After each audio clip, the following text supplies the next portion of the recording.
mafam tongan laikhraba saithokhtuna laikhraba thajabasing Kristagi sunglupki mising Bethany Diaspora Church ki taraptagi mayambu nungsibagi salam pizari loinana ngasi phawba tattana Bethany Diaspora Church na aikoigi online ministry oina a series of diaspora messages asibu thazariba Ishorgi wahai asibu tattana tabiriba ichilinaw kuding maki matakta Ishor na hena borpina bibo ishinu aikoi Ishorgi wahai makhatana amuk tamin nasi ngasi text asi 1 Peter chapter 2 gi verse 9 asini 9 and 10 in fact aduga ngasi gi oiba kwaidigi maru oiba wafam asina verse 9 da koina ubani a chosen generation haye khangat kraba jati ichili now sing Jesus Christ bu thazaduna Jesus Christ gi tung inba thazaba kauba aikoi se ashuk ki matik laibak phabani awaba kaya thengnarabasu mafam tongan aikoi chai thoktuna lairabasu Ishor bu thagatpa matik chai Ishor na aikoi bu asuki matik nungsi aikoi bu kaubide aduna Ishor gi shastrada aikoina ashmaina ubani verse 9 adubu nakhoibu amambadagi angakpa manganda kaubiba mahakki gunsing nakhoina haidoknaba nakhoidi khangatpa sagai ningthaugi oiba purohit asengba jati amasung mahak masamaki misingni kayagi matik nuaibo noko chilinaw sing yengminasi sorgi wahai asida God's plan concerning believers reveal haibani believers thazakraba aikhoigi damakta ishorna semliba plan aikhoigi damakta mana thamliba plan ase aikhoibu utpire khanghanbire Madudi Christians are not mere believers aikoi si icham chamba thajabasing natte haibase aikoi bu takpi bani Christian sing ase pangtha thajaba maram laitana thajaba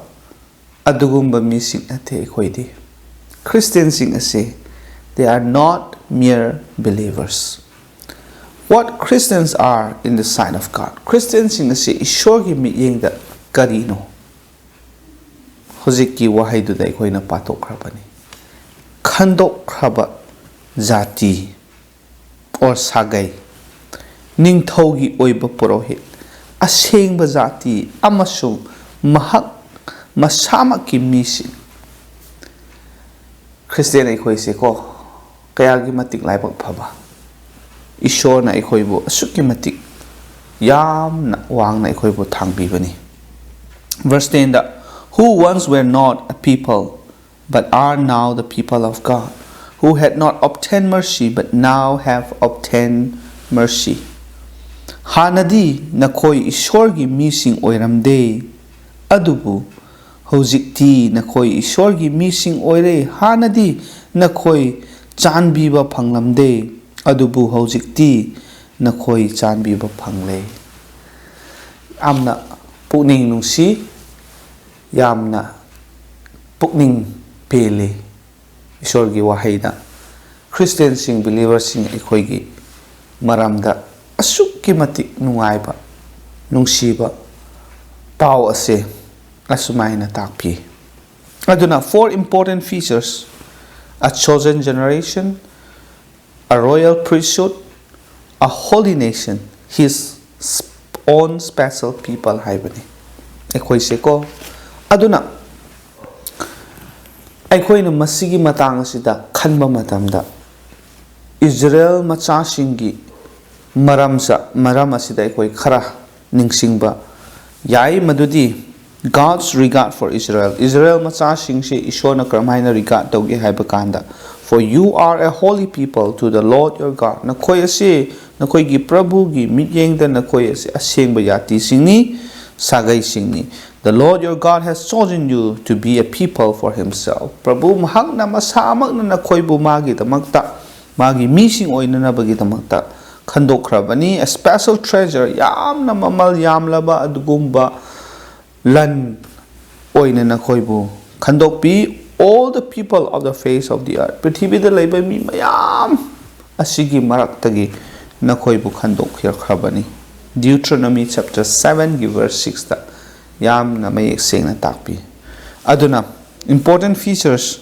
yengba yabadi a holy people to the Lord, chosen to be a people for himself, special treasure above all the peoples on the earth. Mashini Israel machasing bu ishorna regard tawbigi matang asida chap manana ngasi singnup ki mising Jisu Christ bu thajakraba aikoi su asmaina ishorna masigi chap manaba mi yengde yengbiri bani aduna asuki mati aikoi bu ishorna thangat piba regard tawbiba se khaluba matamda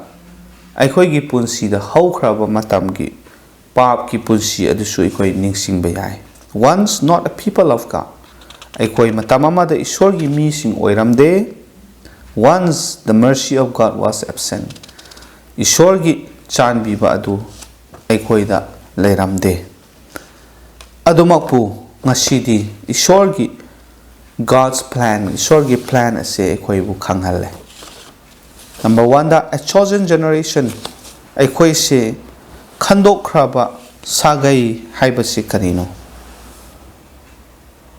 Khandokraba Sagei oihanbasida kari yawano haibatarabadi a privilege not to be taken for granted. Masi yamna charba privilege amani. Aikoida ishorna pibiba aduni. Masi aikoina tarai lauba yade haibani. Chilinao sing ani shubada a privilege to be treasured. Masigi privilege ekoibu ishorna pibi riba se nyamna malaina ekoina thamgadabani. Masi ekoi thamoinungda ningsingduna laigadabani. Ahum subada a challenge to live as God's chosen people. Adunadi ekoi ishorna khandokraba mising gi punsi lamchat aduga lichat nangba sakpada ꯑꯩꯈꯣꯏꯅ ꯇꯧꯔꯤꯕ ꯊꯕꯛꯇ ꯈꯨꯗꯤꯡꯃꯛꯇ ꯑꯩꯈꯣꯏ ꯏꯁꯣꯔꯒꯤ ꯈꯟꯗꯣꯛꯈ꯭ꯔꯕ ꯃꯤꯁꯤꯡꯒꯨꯝꯅ ꯑꯩꯈꯣꯏ ꯂꯩꯕ ꯗꯔꯀꯥꯔ ꯑꯣꯏ ꯍꯥꯏꯕꯁꯤꯁꯨ ꯅꯤꯡꯁꯤꯡꯒꯗꯕꯅꯤ ꯆꯤꯜ-ꯏꯅꯥꯎꯁꯤꯡ ꯑꯗꯨꯒ ꯑꯅꯤꯁꯨꯕꯗ a royal priesthood ꯏꯁꯣꯔꯅ ꯑꯩꯈꯣꯏꯁꯦ royal priesthood ꯍꯥꯏꯅ ꯑꯩꯈꯣꯏꯕꯨ ꯀꯧꯕꯤ. This was limited to the sons of Aaron. Aaronꯒꯤ ꯃꯆꯥ ꯃꯁꯨꯁꯤꯡꯗ ꯃꯁꯤꯒꯤ priesthood ki royal priesthood ase makhoida mapung phana pide limited oye aduga the Levites were to serve the priests. Levites sing duna priests sing ase makhoi ki seba tawba darkar oy makoina tawgadaba mathau oina pibi adumakpu believers have this privilege. Masigi anima ki privilege ase ishorna thajakraba koina dipi aduna they are called priests. Aikoi si ishorna prohit ashengba prohit sing adu oihalle aduga they are called royal priests. Thajakraba believers aikoi se asumaina ishorna kaubibani aduga loinana a holy nation ashengba jati haina aikoi bu ishorna regard taubiye. Christians are not just individuals. Christians aikoi se mi amamam tongan ba aduga tongan na leiba nate. Together we are a holy nation. Nangna Manipur da leiba yai aina mapam amada tongan na leiba yai aduga atop aikoi khuding mak ase mapam tongan na leiba yai adumak pu loinamak punsallaga ꯑꯩꯈꯣꯏ ꯁꯦ holy nation ꯑꯁꯦꯡꯕ ꯖꯥꯇꯤ ꯑꯗꯨ ꯁꯦꯝꯒꯠꯂꯤꯕꯅꯤ ꯑꯗꯨꯒ ꯌꯥꯝꯅ ꯅꯨꯡꯉꯥꯏꯕ ꯑꯃꯗꯤ we belong to the kingdom of God Prabhu ꯏꯁꯣꯔ ꯃꯍꯥꯛꯀꯤ ꯅꯤꯡꯊꯧ ꯂꯩꯕꯥꯛ ꯑꯗꯨꯒꯤ ꯃꯤꯁꯤꯡ ꯑꯣꯏꯅ ꯑꯩꯈꯣꯏꯁꯦ ꯂꯩꯔꯤꯕꯅꯤ ꯃꯗꯨꯒꯤ ꯏꯁꯣꯔꯒꯤ ꯅꯤꯡꯊꯧ ꯂꯩꯕꯥꯛ ꯑꯗꯨꯒꯤ ꯖꯥꯇꯤꯁꯤꯡ ꯑꯗꯨꯅꯤ ꯑꯩꯈꯣꯏ ꯕꯤꯂꯤꯚꯔꯁꯤꯡ ꯊꯥꯖꯈ꯭ꯔꯕ ꯑꯩꯈꯣꯏꯁꯦ ꯑꯗꯨꯅꯅꯤ a holy nation ꯍꯥꯏꯅ ꯏꯁꯣꯔꯅ ꯑꯩꯈꯣꯏꯕꯨ ꯔꯤꯒꯥꯔꯗ ꯇꯧꯔꯤꯕ ꯀꯧꯕꯤꯔꯤꯕ ꯑꯁꯤ ꯃꯊꯪꯗ his own special people ꯃꯥꯒꯤ ꯃꯁꯥꯃꯛꯀꯤ ꯃꯤꯁꯤꯡ ꯍꯥꯏꯕꯅꯤ ꯃꯍꯥꯛꯃꯛꯀꯤ ꯃꯤꯁꯤꯡ ꯍꯥꯏꯅ ꯑꯩꯈꯣꯏꯕꯨ ꯏꯁꯣꯔꯅ ꯂꯧꯕꯤꯕꯅꯤ we are God's special people we are his treasure ꯑꯩꯈꯣꯏꯁꯤ ꯏꯁꯣꯔꯒꯤ ꯃꯤꯁꯤꯡꯅꯤ ꯌꯥꯝꯅ ꯁ꯭ꯄꯦꯁꯦꯜ ꯑꯣꯏꯕ ꯃꯤꯁꯤꯡ ꯑꯗꯨꯅꯤ ꯑꯗꯨꯒ we are his treasures ꯃꯥꯒꯤ ꯂꯟꯁꯤꯡ ꯑꯗꯨꯅꯤ ꯑꯩꯈꯣꯏꯁꯤ ꯑꯗꯨꯒ we must seek to live significantly ꯃꯔꯝ ꯑꯗꯨꯅ ꯑꯩꯈꯣꯏ ꯑꯁꯤ ꯄꯪꯍꯤꯡ ꯍꯤꯡꯕ ꯌꯥꯗꯦ ꯄꯪꯂꯩ ꯂꯩꯕ ꯌꯥꯗꯦ significantly ꯑꯩꯈꯣꯏ ꯍꯤꯡꯕ ꯗꯔꯀꯥꯔ ꯑꯣꯏꯌꯦ ꯍꯥꯏꯕꯁꯦ ꯉꯁꯤ ꯑꯩꯈꯣꯏ ꯅꯤꯡꯁꯤꯡꯕ ꯃꯊꯧ ꯇꯥꯏ ꯏꯆꯤꯜ ꯏꯅꯥꯎꯁꯤꯡ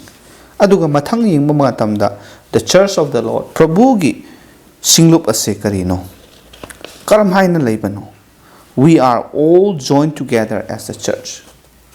ꯑꯩꯈꯣꯏꯁꯦ ꯍꯥꯏꯔꯤꯕ ꯑꯗꯨꯒꯨꯝꯅ ꯇꯣꯉꯥꯟ ꯇꯣꯉꯥꯟꯕ ꯃꯐꯝꯗ ꯃꯤ ꯑꯃꯃꯝ ꯐꯦꯃꯤꯂꯤ ꯑꯣꯏꯅ ꯂꯩꯔꯕꯁꯨ ꯆꯥꯏꯊꯣꯛꯇꯨꯅ ꯂꯩꯔꯕꯁꯨ together ꯑꯩꯈꯣꯏꯁꯦ ꯑꯄꯨꯟꯕ ꯑꯣꯏꯅ ꯄ꯭ꯔꯚꯨ ꯖꯤꯁꯨ ꯈ꯭ꯔꯤꯁꯇꯒꯤ ꯁꯤꯡꯂꯨꯞ ꯑꯗꯨꯗ ꯑꯩꯈꯣꯏ ꯑꯁꯦ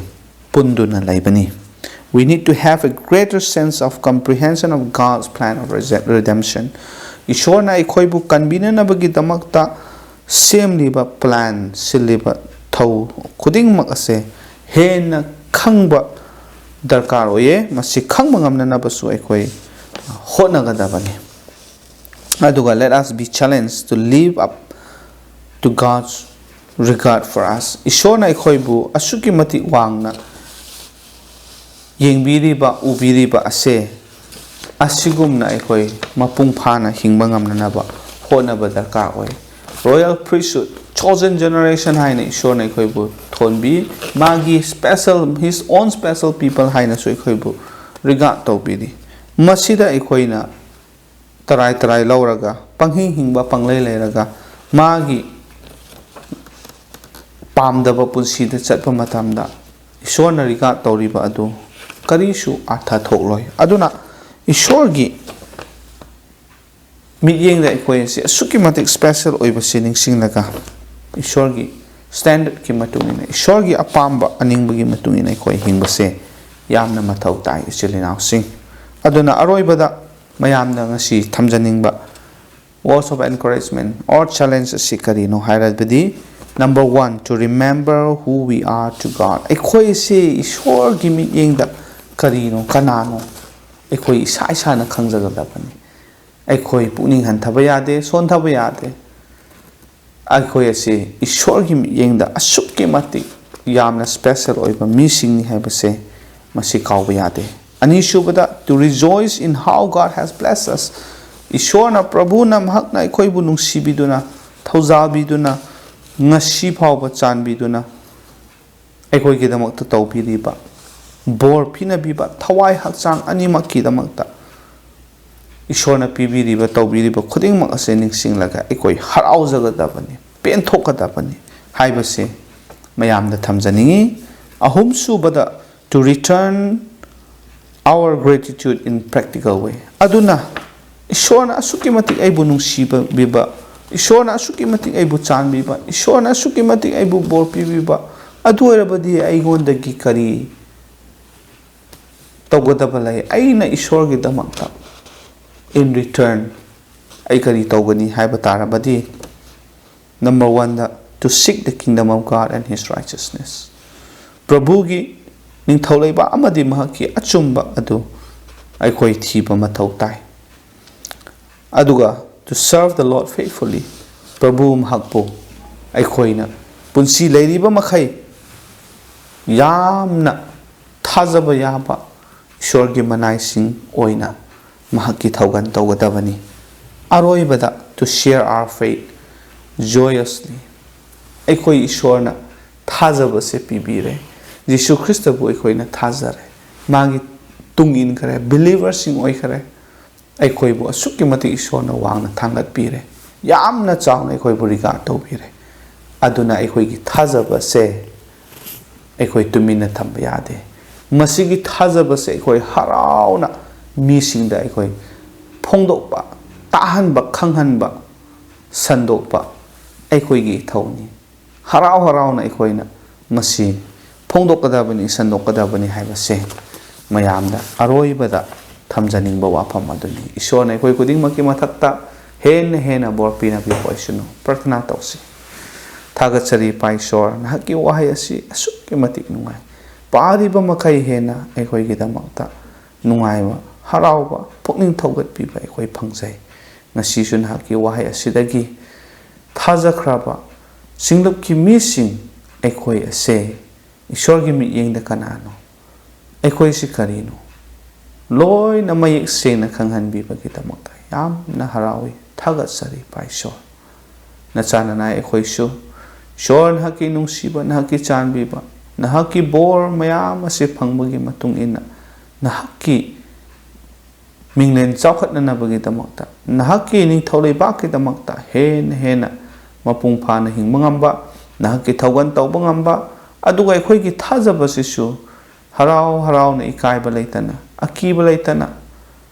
ꯊꯧꯅꯥ ꯐꯅ ꯁꯟꯗꯣꯛꯄ ꯉꯝꯅꯅꯕ ꯄꯥꯡꯒꯜ ꯍꯥꯞꯄꯤꯌꯨ ꯍꯥꯏꯗꯨꯅ